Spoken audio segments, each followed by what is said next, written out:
Aujourd'hui, on a décidé de faire du tout-terrain et je me sens tout petit à côté de ce Ford Ranger nouvelle génération sous le capot parce que c'est un hybride rechargeable. Le premier pick-up en Europe à utiliser cette technologie de moteur. Le constructeur américain a vu les choses en grand comme d'habitude et vous allez voir, il est assez complet. Au niveau de sa face avant, peu de changements sur ce Ford Ranger dont la première génération a été lancée en 1982. On retrouve cette calandre qui a fait sa renommée, mais je vous l'ai dit, vraiment l'innovation, elle se trouve sous le capot. On va faire le tour du véhicule. Je vais vous le sortir quand même un peu de cette ornière.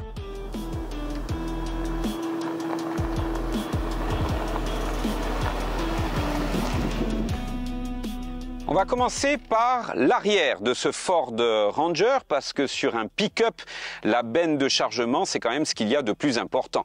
Vous allez voir quand même que sur ce modèle-là, il y a d'autres points importants. On va d'abord ouvrir le volet déroulant.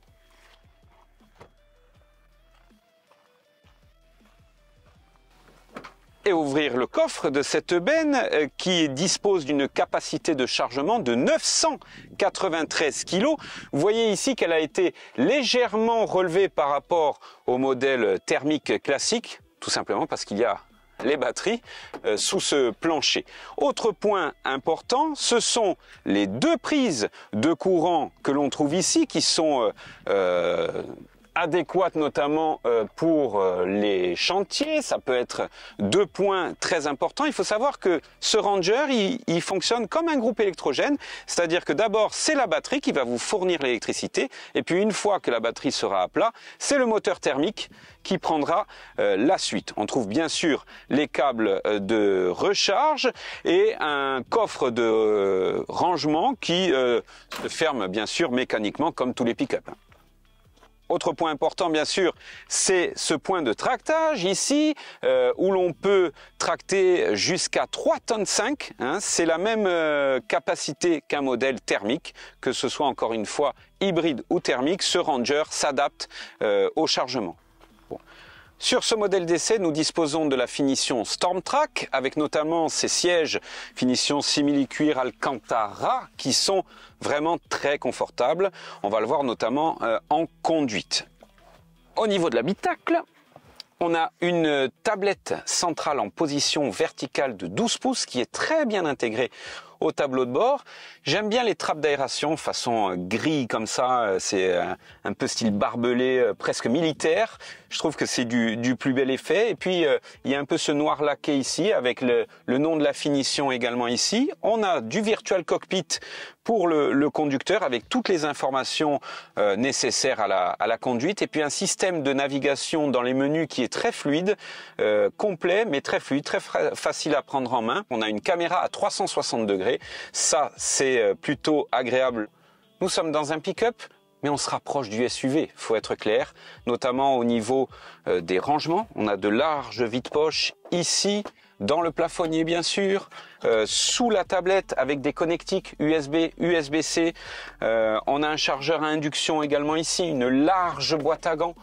Vraiment, de l'intérieur, on est presque dans un SUV, presque dans une familiale, et c'est là où le Ford Ranger marque des points supplémentaires par rapport à ses concurrents. Et ça se prolonge à l'arrière, parce que oui, il y a une banquette arrière. Et une banquette arrière qui reprend les codes de l'avant, c'est-à-dire qu'on a le même confort avec 3 véritables places. Comme d'habitude, j'ai laissé mon siège en position de conduite à l'avant. Donc j'ai quand même pas mal d'espace, bien sûr une hauteur sous toit qui est très agréable. Des connectiques encore une fois ici, avec de l'USB, de l'USB-C. Un rappel de climatisation qui est couplé avec l'avant, c'est-à-dire vous ne pouvez pas changer votre vitesse et ni les degrés de température. Mais bon, il y a un rappel de climatisation. Franchement, il n'y a pas d'erreur. Il y a même un accoudoir centrale ici avec des porte-gobelets. Pas de trappe à ski, mais il ne faut pas oublier quand même qu'on a une benne derrière. Nous sommes donc sur une version hybride, équipée d'un moteur thermique essence de 2,3 litres, développant 186 chevaux, ainsi que d'un moteur électrique équipé d'une batterie de 11,8 kW. Le tout fait 281 chevaux. Vous allez voir que c'est largement suffisant. Au volant de ce pick-up, le Ford Ranger, on peut dire que on a un confort de conduite qui est appréciable, avec notamment toutes les technologies modernes de conduite. Il y a le maintien dans la voie, il y a l'avertisseur sonore de dépassement de vitesse, d'ailleurs qui est plutôt doux, qui n'est pas intempestif. On n'a pas des bip-bip sans arrêt qui nous viennent aux oreilles. Donc ça, j'aime bien, parce que souvent on a envie de les désactiver. Là, ils nous ont pas trop gênés sur cet essai.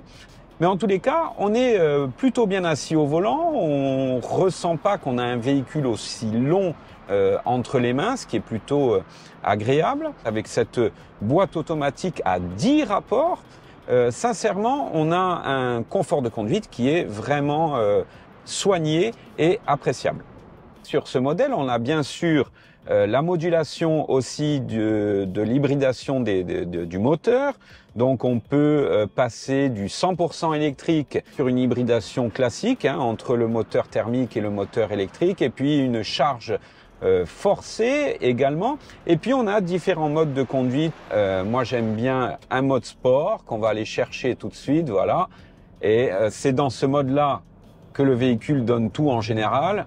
Et on va pouvoir tester le comportement de ce Ford Ranger. On sent qu'on a de la puissance. On a quand même un véhicule qui pourrait s'apparenter vraiment à un véhicule familial. On a un confort aussi au niveau de l'assise avec ses sièges dans cette version StormTrack, moi que j'apprécie beaucoup. Nous sommes sortis des sentiers battus, on a quitté la route pour prendre cette piste. Eh bien, là aussi, bien sûr, le Ford Ranger est dans son élément. On sent toute la puissance de ce moteur hybride rechargeable. C'est plutôt concluant. Dès qu'on enclenche le mode 4x4, il n'y a pas de souci pour se tirer d'un mauvais pas, que ce soit sur le sable ou sur ce genre de piste un peu escarpée, un petit peu crevassée même. On voit que ça bouge pas mal, mais encore une fois, le Ranger s'adapte avec ce système de caméra à 360 degrés. Lorsqu'on fait du franchissement ou lorsque l'on s'approche un peu trop d'un obstacle, elle se déclenche et permet de contrôler la distance. C'est appréciable. Voilà pour l'essai de ce Ford Ranger hybride. Et puis, point important à souligner, ce véhicule n'est pas concerné par le malus. En effet, le Ranger a la particularité d'être considéré comme un camion. Il me reste à vous parler de son prix. En entrée de gamme, à peu près à hauteur de 52 000 €. Mais pour ce modèle-ci, avec la finition StormTrack, il faudra compter 62 340 €. Voilà, c'est un essai que vous pourrez retrouver dans la version papier du supplément moteur de Corse Matin. On se retrouve le mois prochain pour un nouvel essai.